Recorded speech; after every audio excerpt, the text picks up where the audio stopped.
इस मैप को देखे। ये यूरोप का एक पुराना मैप है साल 1345 का।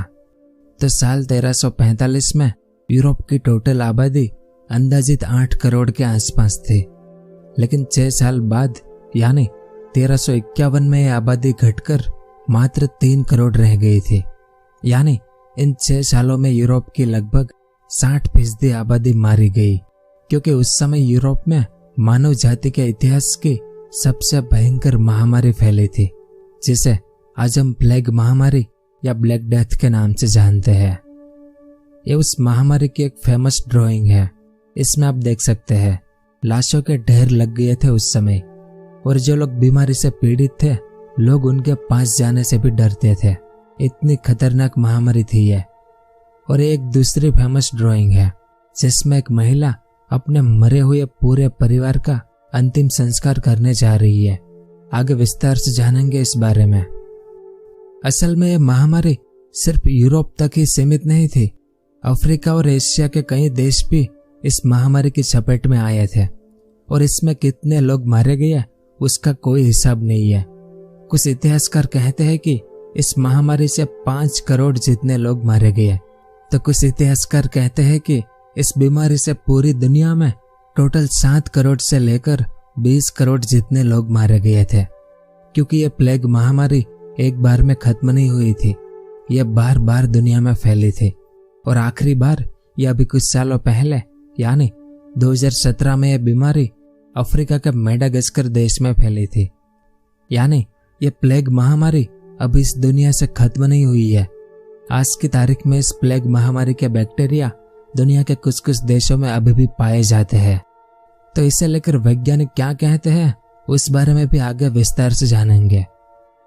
तो ऐसे ही ओरिजिनल इमेजेस और मैप के जरिए मैं आपको प्लेग महामारी या ब्लैक डेथ का पूरा इतिहास समझाने की कोशिश करूंगा कि कहां से यह महामारी फैलनी शुरू हुई थी, इसके अलग अलग कारण क्या थे, दुनिया के कौन से देश इसके चपेट में आए थे, इस बीमारी से पीड़ित लोगों को क्या क्या होता था, यह प्लेग बीमारी कितने प्रकार की थी, हमारे भारत में जो प्लेग फैला था उसमें क्या क्या हुआ था, कैसे इस प्लेग बीमारी के कारण यूरोप इतना ताकतवर हो गया, इस महामारी के कारण दुनिया में क्या क्या परिवर्तन आए थे, दुनिया भर में यह महामारी कितनी बार और कहां पर फैली थी, अब तक इस महामारी के कारण कितने लोग मारे गए हैं, फिर यूरोप में कुछ ऐसे गांव थे जो इस महामारी की चपेट में बिल्कुल नहीं आए थे, तो इसके क्या कारण थे, और इस महामारी के दौरान यूरोप में यहूदी लोगों का नरसंहार क्यों हुआ था, और क्या आने वाले समय में यह बीमारी फिर से फैल सकती है,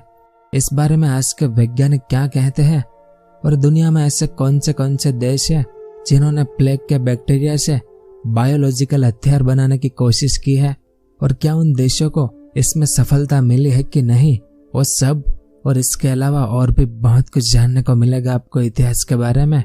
तो वीडियो के आखिर तक मेरे साथ बने रहिए।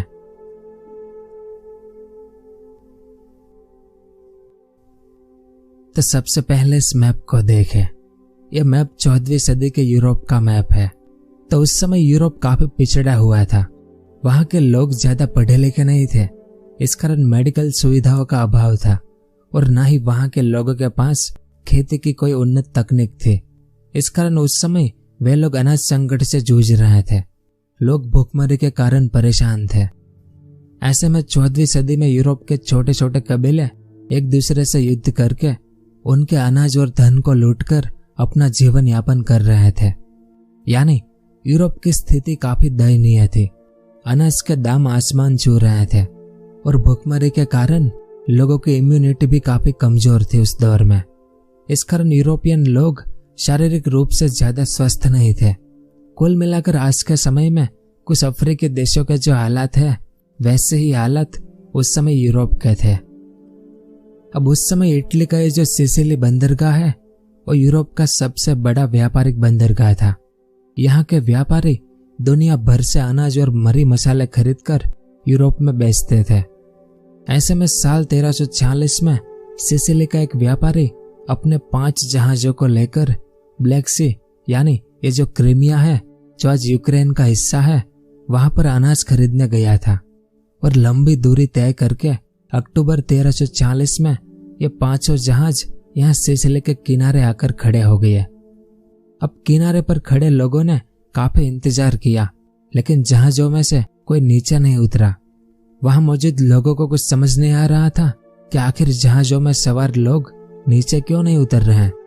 इस कारण कुछ समय बाद किनारे खड़े लोग जब खुद इन जहाजों पर चढ़े तो इनके पैरों तले जमीन खिसक गई, क्योंकि इन जहाजों में चारों तरफ लाशें पड़ी हुई थी। लगभग ज्यादातर नाविक मर चुके थे और कुछ जिंदा जो थे उनकी हालत काफी खराब थी।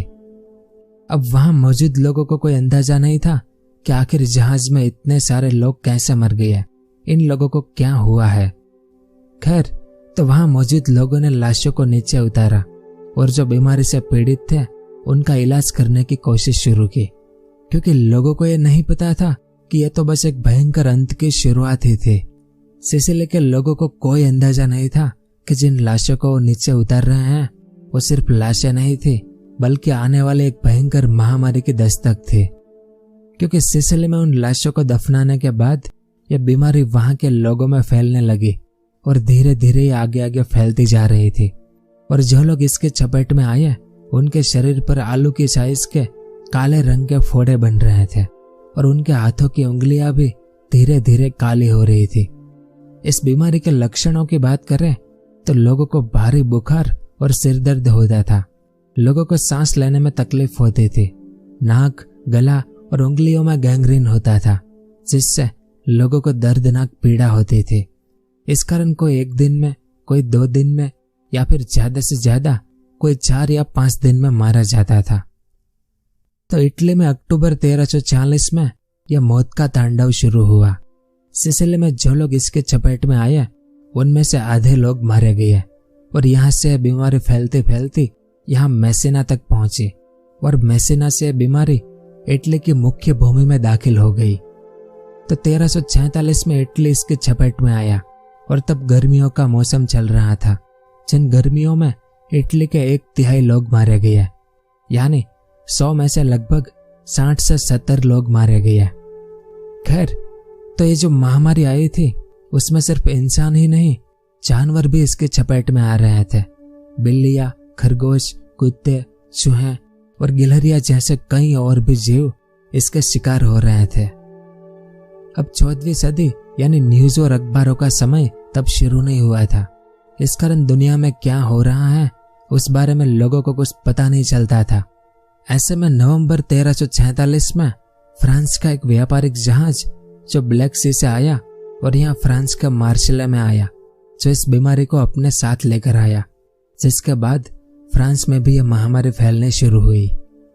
फिर जनवरी 1348 में इस बीमारी के दूसरे वेरिएंट व्यापारिक जहाजों के कारण जेनोआ तक पहुंच गया। अब उस समय तक जेनोआ के लोगों को इस बीमारी की जानकारी मिल गई थी। इस कारण जेनोआ के लोगों ने उन व्यापारिक जहाजों पर हमले करने शुरू किए जो जहाज जेनोआ के किनारे की तरफ आते थे। लेकिन जेनोआ के लोग ज्यादा कुछ कर पाते इससे पहले ही यहाँ के लोग भी इस बीमारी की चपेट में आ गए और यहीं से यह बीमारी यूरोप में दाखिल हो गई। कुल मिलाकर इस महामारी को फैलाने में सबसे बड़ा हाथ उन व्यापारिक जहाजों का था जो समुद्र में एक बंदरगाह से दूसरे और फिर तीसरे बंदरगाह पर आवाजाही कर रहे थे। इस कारण समुद्र से लगे ज्यादातर एरिया इसके चपेट में सबसे पहले आए, जैसे ये मेरोल्का, ये सार्डिनिया और इस तरफ जो जहाज ब्लैक सी से आते जाते थे, इसके कारण ये कॉन्स्टेंटिनोपल और ये साइप्रस भी इसकी चपेट में आ गया। मतलब इस मैप में जो जो एरिया लाल कलर में है वो 1346 खत्म होने से पहले इस महामारी की चपेट में आ चुके थे और अनगिनत लोग इसमें मर रहे थे। फिर साल 1348 शुरू हुआ। इटली से यह महामारी इस तरफ ग्रीस में आई, ग्रीस से यह रोमानिया में आई, रोमानिया से बल्गेरिया में और बल्गेरिया से महामारी पोलैंड में दाखिल हो चुकी थी। दूसरी तरफ बल्गेरिया से महामारी ऑटोमन एम्पायर में दाखिल हुई, जिसके बाद ये साइप्रस और ये इजिप्ट भी इसकी चपेट में आए 1348 की शुरुआत में ही। अब ये ऑटोमन एम्पायर और ये इजिप्ट, ये दोनों 1348 में पहले से ही एक बड़े भूकंप से जूझ रहे थे। ऐसे में यहाँ पर यह दूसरी आफत टूट पड़ी महामारी के रूप में, जिसके बाद यहाँ पर भी मौत का तांडव शुरू हुआ, जिसमें इंसानों के साथ साथ रेगिस्तान के ऊंट भी मर रहे थे। दूसरी ओर यह महामारी जब यहाँ वेनिस में आई तो यहाँ पर जांच करने वाली कई समितियां बनाई गई, जो उनके यहाँ जो जहाज आते थे उनका निरीक्षण करते थे कि जहाज में अगर इन्हें कोई पीड़ित मिलता था तो उसे ये लोग जला देते थे। शहर में जितने भी बार और शराब खाने थे उन सबको बंद करवा दिया और शराब पर पूरा प्रतिबंध लगा दिया। तो इस तरह से इन समितियों ने बहुत से नियम बनाए ताकि यह शहर इस महामारी से दूर रहे, पर बावजूद इसके वेनिस भी इसके चपेट में आ गया और वेनिस की 60% आबादी इसमें मारी गई। फिर अप्रैल 1348 तक में इस महामारी ने लगभग आधे यूरोप को अपनी चपेट में ले लिया। जैसे यह स्विट्जरलैंड, फ्रांस, स्पेन और पुर्तगाल से महामारी जून 1348 तक में समुद्र पार लंदन तक पहुंच गई। अब जब यह बीमारी आधे यूरोप में फैल गई तो यूरोप में धार्मिक कट्टरपंथियों का एक ग्रुप अस्तित्व में आया जिसे फ्लैगेलेट्स के नाम से जाना जाता है, जो अपने साथ ऐसे कोड़े रखते थे। ये ग्रुप सबसे पहले जर्मनी वाले हिस्से में दिखाई पड़े थे। तो ये ग्रुप नाचते गाते हुए मार्च करते थे और खुद को इन कोड़ों से तब तक पीटते थे जब तक कि वे सूझ न जाए।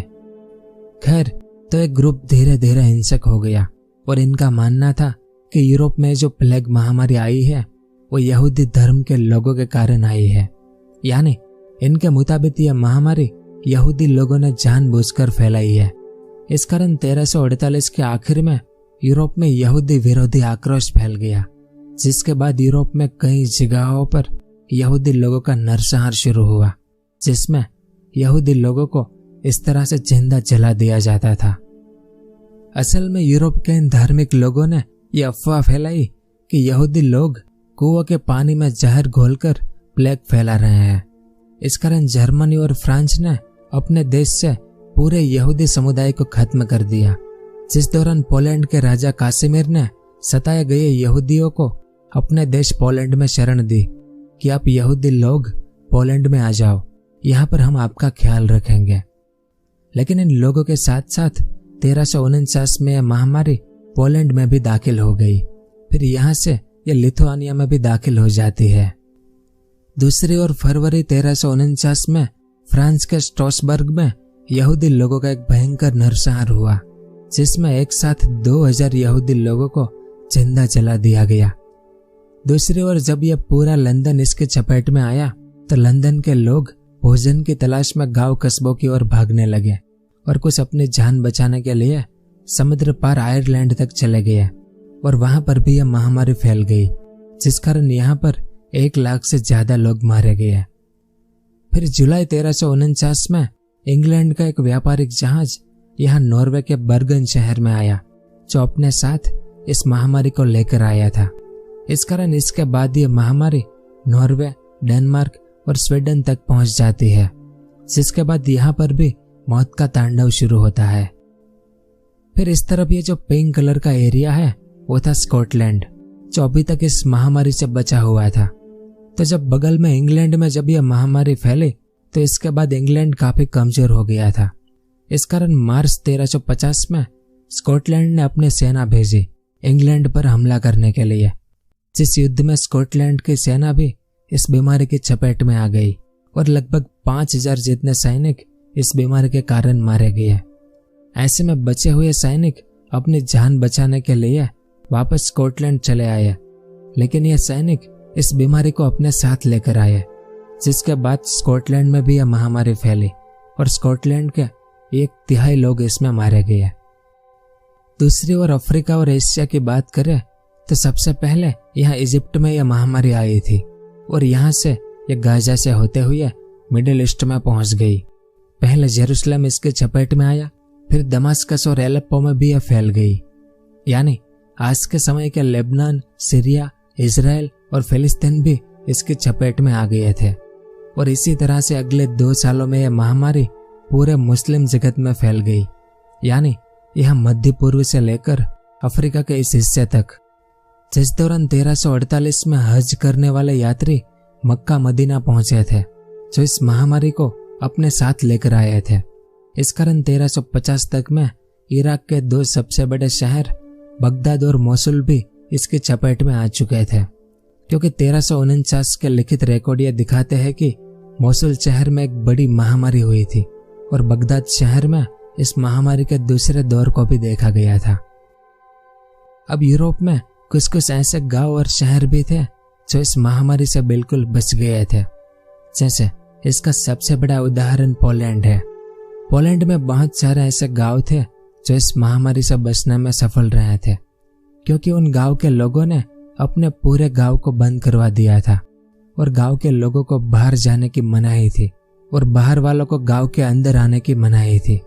ऐसा करने से पोलैंड के कई गांव बचे रह गए।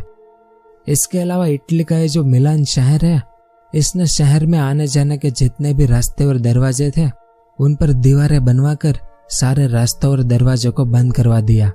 इस कारण मिलान शहर भी इस महामारी से बचने में कामयाब रहा था। खैर, तो यह महामारी पिछले 5 सालों से यूरोप, अफ्रीका और एशिया में तबाही मचा रही थी, पर आखिरकार 1351 के बाद यह बीमारी धीरे धीरे गायब होनी शुरू हुई, जिस दौरान यह रूस भी इसके चपेट में आ चुका था और लगभग 1352 में रूस के इस भाग में इसका आखिरी प्रकोप देखा गया और आखिरकार 1353 में यह महामारी लगभग खत्म हुई। लेकिन 1353 तक में यूरोप की जो आबादी पहले 8 करोड़ थी, उसमें से सिर्फ 3 करोड़ लोग ही बचे थे। बाकी 5 करोड़ जितने लोग इसमें मारे गए, यानी यूरोप की 60% आबादी इसमें खत्म हो गई थी। इसके अलावा अफ्रीका और एशिया के जिन हिस्सों में यह महामारी फैली थी, वहां पर भी 25 लाख से ज्यादा लोग मारे गए थे। फिर जानवरों की बात करें तो बिल्लियों की बहुत सारी प्रजातियां इस महामारी में मारी गई। कुत्ते, चूहे और खरगोश कितनी तादाद में मारे गए उसका कोई हिसाब किताब नहीं है। इसी कारण तो इस प्लेग महामारी को मानव जाति के इतिहास के सबसे खतरनाक महामारी कही जाती है, जिस दौरान बहुत सारे देश और उनके कई बड़े बड़े शहर बिल्कुल खाली हो गए थे और चारों तरफ सिर्फ चीख, पुकार, भय और मौत ही मौत थी। दूसरी ओर इस महामारी के दौरान यहूदी समुदाय पर टोटल 210 बार छोटे मोटे नरसंहार हुए, जिस कारण हजारों यहूदी भी इसमें मारे गए थे। खैर, तो अब बात करते हैं कि इस प्लेग महामारी का यूरोप पर क्या प्रभाव पड़ा था। तो इस महामारी के खत्म होने के बाद यूरोप के लोगों को एक बदले हुए समाज का सामना करना पड़ा। अनगिनत मौतों के कारण यूरोप की सामाजिक और आर्थिक व्यवस्था चरमरा गई थी। अभी तक यूरोप के लोग एक दूसरे के साथ जिन युद्धों में उलझे हुए थे, वो सारे युद्ध अचानक से रुक गए। यूरोप के व्यापार में बहुत बड़ी मंदी देखी गई, लेकिन यूरोप में जो सबसे गंभीर परिणाम था वो ये था कि बहुत से मजदूरों की मौत के कारण पहले जितनी जमीन पर खेती होती थी उसमें बहुत बड़ी गिरावट देखने को मिली, जो यूरोप के कई भूस्वामियों के लिए बर्बादी साबित हुई, क्योंकि अब मजदूरों की भारी कमी हो गई थी। इस कारण इस महामारी के बाद मजदूरों के वेतन में काफी बढ़ोतरी देखी गई थी। फिर समय के साथ यूरोप में जो सामंती व्यवस्था का दौर था वो धीरे धीरे खत्म होने लगा, जिसमें राज्य के धनिक लोग बिना कुछ किए ऐशो आराम का जीवन जीते थे और किसान और कारीगर वर्ग रात दिन काम करने के बाद भी गरीब के गरीब ही थे। ऐसे में इस महामारी के बाद इंग्लैंड के लोगों को मौका मिला और इन्होंने क्रांति करके अपने देश में सबसे पहले लोकतंत्र की स्थापना कर दी थी।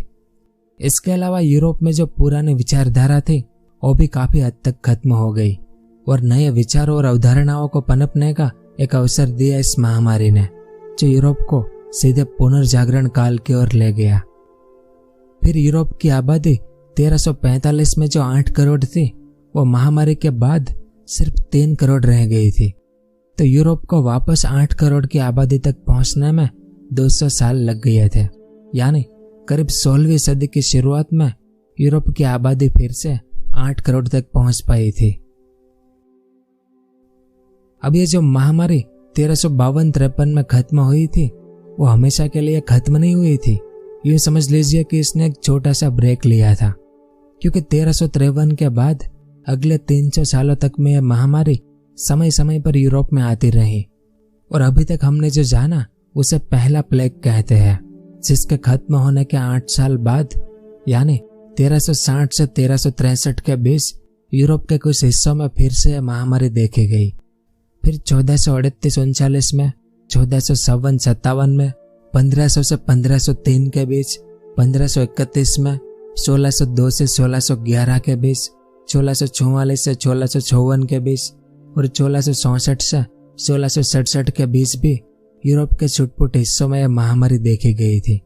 और कभी कभी यह महामारी अफ्रीका के सहारा रेगिस्तान में भी देखी गई थी, जिसमें 1628 से 1631 के बीच यह महामारी फ्रांस में फैल गई थी और अकेले फ्रांस में प्लेग से लगभग 10 लाख लोगों की मौत हो गई थी। फिर 17वीं सदी के पूर्वार्ध में इटली में प्लेग ने लगभग 17 लाख लोगों की जान ले ली थी और इसी सदी में स्पेन में प्लेग की कई वेव आई, जिसमें स्पेन के टोटल 12 लाख से ज्यादा लोग मारे गए थे। इसके अलावा इस महामारी ने मुस्लिम जगत के कई हिस्सों को तबाह कर दिया। जैसे साल 1500 से 1850 के बीच मुस्लिम जगत में कई बार यह प्लेग पाया गया था, जिसमें कभी कभी छोटे क्षेत्र प्रभावित होते थे तो कभी कभी एक साथ कई क्षेत्रों को प्रभावित करता था।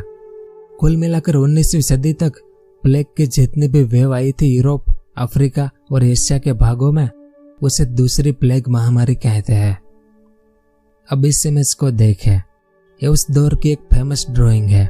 उस समय के लोगों का यह मानना था कि जहरीली या प्रदूषित हवा को शरीर में पहुंचने से रोकने के लिए लोग इस तरह के मास्क पहनते थे, जिसके अंदर खुशबूदार जड़ी बूटियां भरी होती थी ताकि बाहर की गंध शरीर के भीतर ना पहुंचे। और फिर ब्रिटेन में आए ग्रेट प्लेग के दौरान मरीजों का इलाज कर रहे डॉक्टर चमड़े से बना ट्यूनिक, आंखों पर कांच के चश्मे, हाथों में ग्लव्स और सिर पर टोपी पहना करते थे। तो ये सब दूसरी प्लेग महामारी के दौरान देखा गया था। खैर, तो साल 1855 में तीसरी प्लेग महामारी चीन में फैलनी शुरू हुई, जो यहाँ से लगभग सभी महाद्वीपों तक पहुंच गई। और साल 1896 में हमारा भारतीय उपमहाद्वीप भी इसकी चपेट में आ गया और अगले 2 साल में भारत में लगभग 1 करोड़ जितने लोग मारे गए थे। इसमें आप देख सकते हैं भारत का गुजरात, महाराष्ट्र, गोवा, कर्नाटक और केरला के कुछ हिस्से इसके चपेट में आए थे और ऊपर पाकिस्तान के सिंध और बलूचिस्तान भी इसके चपेट में आ गए थे। और यह महामारी भारत के मुंबई शहर से शुरू हुई थी। इस कारण इसे द बॉम्बे प्लेग के नाम से भी जाना जाता है। तो इसी तीसरी प्लेग महामारी के दौरान, जो खासकर हमारे एशिया में फैली थी, उस दौरान वैज्ञानिकों की एक टीम हांगकांग में आई थी इस बीमारी की जड़ को खोजने के लिए, जिस टीम में फ्रांस के एक जीवाणु वैज्ञानिक थे, एलेक्जेंडर यर्सिन। इन्होंने 1894 में पता लगाया कि ये जो प्लेग महामारी है वो इस बैक्टीरिया से फैलती है और इन्हीं के नाम पर इस बैक्टीरिया को यर्सिनिया पेस्टिस नाम दिया गया, जो पूरी दुनिया में प्लेग फैला रहा था। तो यहाँ पर सवाल ये आता है कि आखिर ये प्लेग फैल कैसे रहा था। तो इस इमेज को देखें। असल में जो बैक्टीरिया है यर्सिनिया पेस्टिस, वो इस तरह के कीड़ों में रहते हैं, जिन कीड़ों को देखना काफी मुश्किल है क्योंकि ये कीड़े बहुत छोटे होते हैं और ये ज्यादातर चूहे और गिलहरियां जैसे जीव जो होते हैं उनके बालों में रहते हैं। यानी जब इन कीड़ों से इन्फेक्टेड कोई चूहा या खुद ये कीड़ा जब आपके संपर्क में आ जाता है, तब इनके जरिए ये बैक्टीरिया आपके शरीर पर आ जाते हैं, जिसके बाद ये बैक्टीरिया आपके शरीर में जहां पर कोमल त्वचा होती है वहां पर आपको ये काटता है, जिसके बाद आपके शरीर में फोड़े बनने शुरू होते हैं और इसी को ब्लैक डेथ या प्लेग बीमारी कहते हैं। अब ये जो महामारी है उसमें मोटे मोटे 3 वेरिएंट है, जिसमें पहला है बुबोनिक प्लेग। इसके चपेट में इंसान तब आता है जब वो किसी ऐसे जानवर के संपर्क में आता है जिनकी बॉडी पर ये यर्सिनिया बैक्टीरिया होते हैं, जैसे चूहे, बिल्लियां, कुत्ते, गिलहरियां, हिरन और ऊंट में ये कीड़े पाए जाते हैं जिन पर ये बैक्टीरिया होते हैं। तो इस तरह से जिस इंसान को प्लेग होता है उसे बुबोनिक प्लेग कहते हैं, जिसमें 100 में से लगभग 60 लोग मारे जाते हैं। और यूरोप में सबसे पहला प्लेग जो फैला था, ब्लैक डेथ, वो खासकर बुबोनिक प्लेग ही था। दूसरा है सेप्टिसेमिक प्लेग, जिसमें यर्सिनिया बैक्टीरिया जो है वो आपकी बॉडी में दाखिल हो जाते हैं, जिसके बाद आपको जो प्लेग होता है उसे सेप्टिसेमिक प्लेग कहते हैं, जो बुबोनिक प्लेग जितना खतरनाक नहीं होता, क्योंकि इसमें 100 में से सिर्फ 25 लोग ही मरते थे। और तीसरा है न्यूमोनिक प्लेग। प्लेग के सभी वेरिएंट में सबसे खतरनाक न्यूमोनिक प्लेग है, क्योंकि इसमें 100 में से 90 लोग मारे जाते हैं, यानी इसके संपर्क में आने वाला इंसान की ठीक होने की संभावना बहुत कम थी। इतना खतरनाक है ये वेरिएंट। तो ये न्यूमोनिक प्लेग जानवर और बैक्टीरिया से तो फैलता ही है, साथ में ये हवा और सांसों से भी फैलता है। कोई भी इंसान पीड़ित के संपर्क में आने से इसकी चपेट में आ जाता है।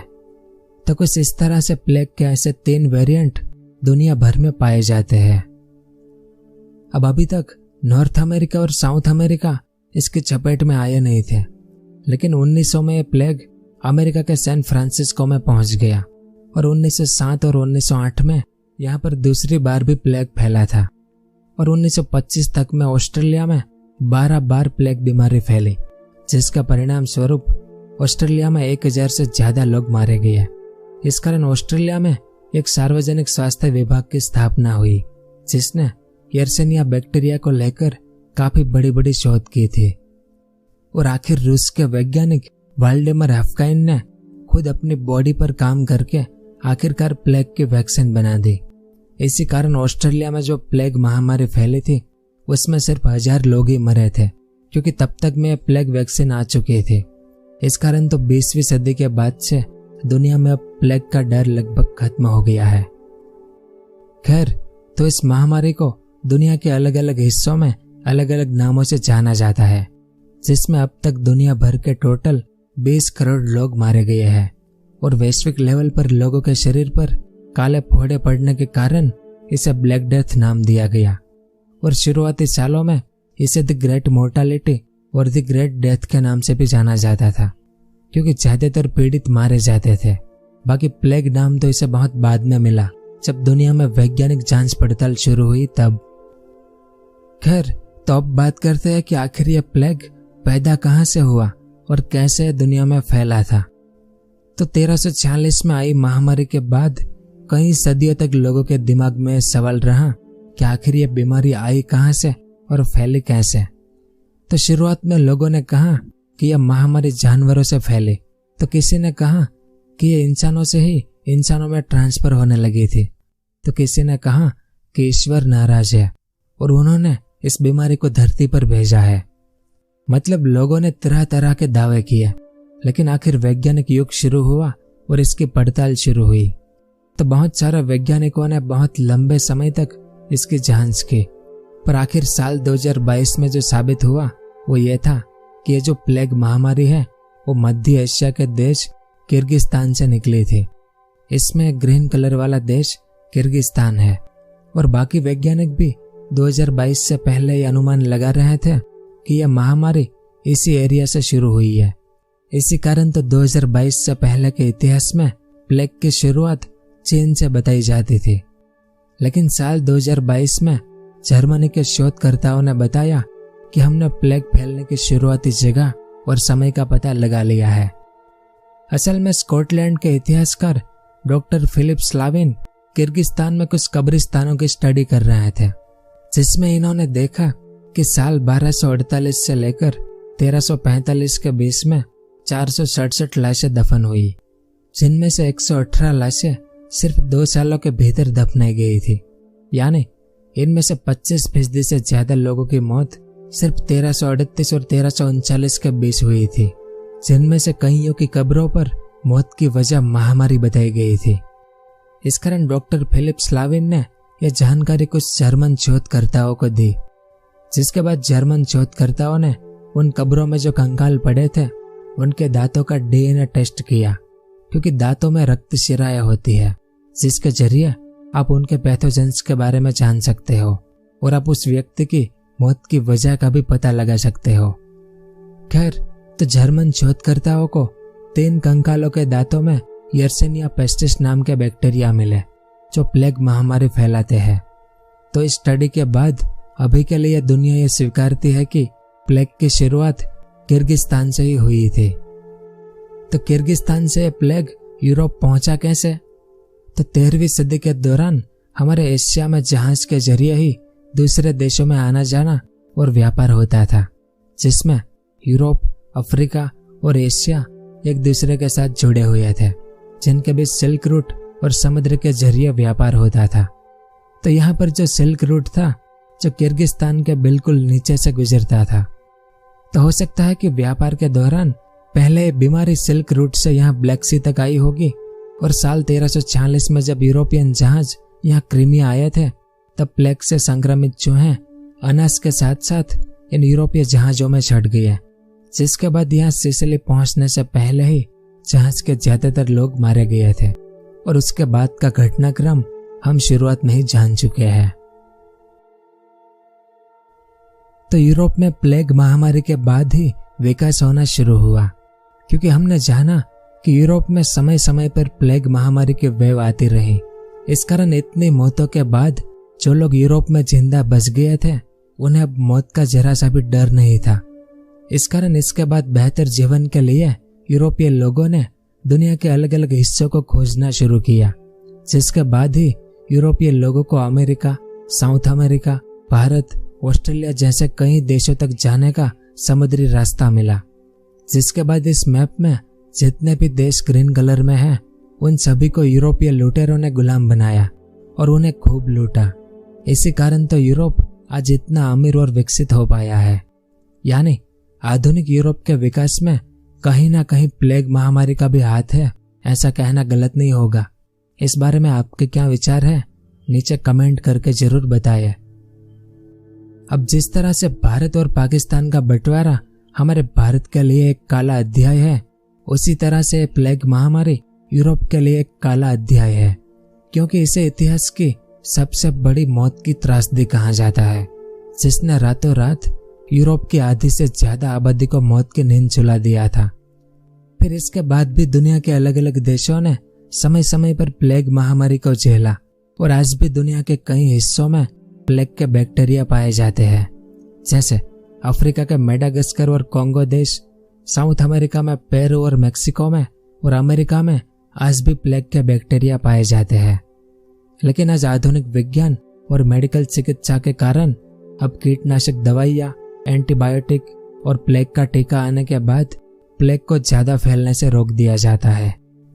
पर आज भी कई वैज्ञानिकों को यह आशंका है कि प्लेग के बैक्टीरिया दवा प्रतिरोध विकसित कर सकता है और फिर से एक बड़ी महामारी बन सकती है, क्योंकि साल 1995 में मेडागास्कर में प्लेग के बैक्टीरिया का दवा प्रतिरोधी रूप का एक मामला पाया गया था, और 1994 में गुजरात के सूरत शहर में भी प्लेग फैला था, और फिर नवंबर 2014 में मेडागास्कर में प्लेग का एक और प्रकोप फैला था, और अक्टूबर 2017 में भी आधुनिक समय में प्लेग का सबसे घातक राउंड मेडागास्कर में ही आया था, जिसमें 170 लोग मारे गए और हजारों लोग संक्रमित हुए थे। इस कारण आज के आधुनिक वैज्ञानिक यह मानते हैं कि अगर आने वाले समय में कभी यह प्लेग महामारी फिर से फैले, तो एंटीबायोटिक दवाइयों के बावजूद भी 11% जितने लोग इसमें मर सकते हैं, और गरीब और अविकसित देशों में मौत का आंकड़ा और भी ज्यादा हो सकता है, ऐसा आज के वैज्ञानिक मानते हैं। और आखिर में ये भी जान लेते हैं कि दुनिया के किन किन देशों ने प्लेग के बैक्टीरिया से बायोलॉजिकल यानी जैविक हथियार बनाने की कोशिश की है। तो प्लेग को हथियार के रूप में इस्तेमाल करने का विचार कोई नया नहीं है। जैसे पुराने जमाने की बात करें तो 14वीं सदी और 18वीं सदी के दौरान यूरोप में जो युद्ध हुए थे, उसमें प्लेग बीमारी से पीड़ित किसी इंसान की बॉडी को अपने दुश्मनों के शहरों में या उनके सैन्य ठिकानों पर फेंक दी जाती थी, ताकि दुश्मन की सेना में प्लेग फैल जाए और बिना कुछ किए युद्ध जीता जाए। तो उस समय की किताबों में कहीं कहीं ऐसा वर्णन मिलता है। फिर दूसरे विश्व युद्ध में जापानी सेना ने जब चीन के मंचूरिया पर कब्जा कर लिया था, तब जापानी सेना ने मंचूरिया में अपनी गुप्त जैविक संस्थाएं शुरू की थी, जहां पर जापानी सेना इंसानों पर प्लेग बीमारी के प्रयोग करती थी। जिसके बाद दूसरे विश्व युद्ध में जब जापानी सेना चीन से युद्ध लड़ रही थी, तब कई मौकों पर जापानी सेना ने कम उड़ान वाले विमानों से एयरसेनिया बैक्टीरिया वाले कीड़ों को गिराया था, जिसके बाद चीन के उन गांवों में बुबोनिक प्लेग फैला लेकिन बहुत कम एरिया में। इस कारण इतिहास में इस बारे में आपको ज्यादा जानकारी नहीं मिलेगी। फिर दूसरे विश्व युद्ध के बाद सोवियत संघ यानी यूएसएसआर और अमेरिका दोनों ने जैविक हथियार बनाने के लिए कई जैविक संस्थाएं शुरू की थी, क्योंकि दोनों कोल्ड वॉर के चलते एक दूसरे के जानी दुश्मन बन गए थे। और 1960 के दशक में दोनों देशों के पास यर्सेनिया बैक्टीरिया से हथियार बनाने के एक्टिव प्रोग्राम भी थे, पर यह सब बहुत गुप्त तरीके से हो रहा था। लेकिन धीरे धीरे इसकी जानकारी लीक हुई। इस कारण साल 1970 में विश्व स्वास्थ्य संगठन यानी WHO की समिति ने दुनिया को चेतावनी दी कि आने वाले समय में जैविक हथियारों के जरिए प्लेग फैलाया जा सकता है, क्योंकि अब दुनिया के कई देश यर्सेनिया बैक्टीरिया को संग्रह करके उनकी तादाद बढ़ा रहे हैं, तो इनसे हथियार बनाकर वे अपने दुश्मन देशों में भी प्लेग फैला सकते हैं। इसके अलावा WHO की समिति ने इसके लिए एक मॉडल भी तैयार किया था, जिसमें इन्होंने बताया था कि अगर 50 लाख की आबादी वाले किसी शहर पर अगर 50 किलोग्राम यर्सेनिया बैक्टीरिया गिराया जाए तो इससे उस शहर में न्यूमोनिक प्लेग आसानी से फैल जाएगा और अगले 20 से 30 दिनों में शहर की 90% आबादी प्लेग से पीड़ित हो जाएगी और उस शहर की 60 से 70% आबादी इसमें मारी जाएगी। तो WHO की इस समिति के काम ने ही बाद में जैविक हथियारों पर प्रतिबंध लगाने में बहुत बड़ी भूमिका निभाई थी। और साल 1972 में दुनिया के कई देशों ने एक समझौता किया, जिसे बायोलॉजिकल वारफेयर ट्रीटी कहते हैं, जिसमें जैविक हथियारों के विकास और रखरखाव पर रोक लगा दी, जिसके बाद दुनिया में जैविक हथियारों पर काम होना बंद हो गया था। अब यूएसएसआर ने भी इस समझौते पर हस्ताक्षर किया था, लेकिन बावजूद इसके यूएसएसआर ने जैविक हथियारों के विकास का एक गुप्त प्रोग्राम जारी रखा, जिस दौरान यूएसएसआर यर्सेनिया बैक्टीरिया को बम के अंदर स्टोर करने में सफल हुआ था। इसी कारण तो उस समय प्लेग से बने हथियारों को यूएसएसआर के सबसे महत्वपूर्ण रणनीतिक हथियारों में से एक माना जाता था। सामने अमेरिका ने भी यर्सेनिया बैक्टीरिया से हथियार बनाने की कोशिश की थी, लेकिन अमेरिका को इसमें सफलता नहीं मिल पाई थी, क्योंकि अमेरिका यर्सेनिया बैक्टीरिया को जरूरत के हिसाब से विकसित नहीं कर पा रहा था। पर आखिर बायोलॉजिकल वॉरफेयर ट्रीटी के बाद अमेरिका ने इन पर काम करना बंद कर दिया, ऐसा उनकी सरकार कह रही है। बाकी अमेरिका की करतूतें आपको जाननी हो तो आप मेरा ये प्लम आइलैंड के प्रयोग वाला वीडियो देख सकते हैं। दूसरी ओर बायोलॉजिकल वॉरफेयर ट्रीटी के बाद भी यूएसएसआर अपने जैविक हथियारों पर गुप्त तरीके से काम कर रहा था, जो लगभग 1990 तक जारी रहा था, क्योंकि 1990 में यूएसएसआर का पतन हो गया और ये 15 देशों में विभाजित हो गया था। दूसरी ओर आज के जमाने में जैविक हथियारों को बनाने का काम सिर्फ बड़े देशों तक ही सीमित नहीं है। आजकल कई छोटे देश, आतंकवादी समूह और यहाँ तक कि कोई प्राइवेट टीम भी इसमें शामिल है। जैसे 1990 के दशक में अमेरिका में एक माइक्रोबायोलॉजिस्ट की गिरफ्तारी हुई, क्योंकि इनके पास यर्सेनिया बैक्टीरिया थे। इसी कारण तो अमेरिका ने 1996 में जैविक बीमारियों पर एक और कानून पास किया, जिसके तहत जैविक कीड़ों या बैक्टीरिया का संग्रह करना, इनका उपयोग करना और इन्हें एक से दूसरी जगह पर ट्रांसफर करने के कड़े कानून बनाए गए और ऐसा करने से पहले सरकार की परमिशन लेना अनिवार्य कर दिया गया। मतलब आज के समय में पूरी दुनिया ने यर्सेनिया बैक्टीरिया से जैविक हथियार बनाने का काम बंद कर दिया हो, यह स्वीकार करना थोड़ा सा मुश्किल है। और अभी तो विज्ञान इतना आगे बढ़ चुका है कि पता नहीं लोगों ने क्या कुछ बना रखा होगा। खैर, तो ऐसा कुछ होगा तो आने वाले समय में जरूर दिखाई देगा। तो ब्लैक डेथ या प्लेग को लेकर यह सब कुछ था इस वीडियो में। आपको ये वीडियो कैसा लगा नीचे कमेंट करके जरूर बताएं। और अगर आपको मेरा काम अच्छा लगता है तो आप नीचे थैंक्स बटन दबाकर मुझे सपोर्ट कर सकते हैं। अगर वीडियो पसंद आया हो तो इसे लाइक और शेयर जरूर करें। पूरा वीडियो देखने के लिए आपका बहुत बहुत धन्यवाद।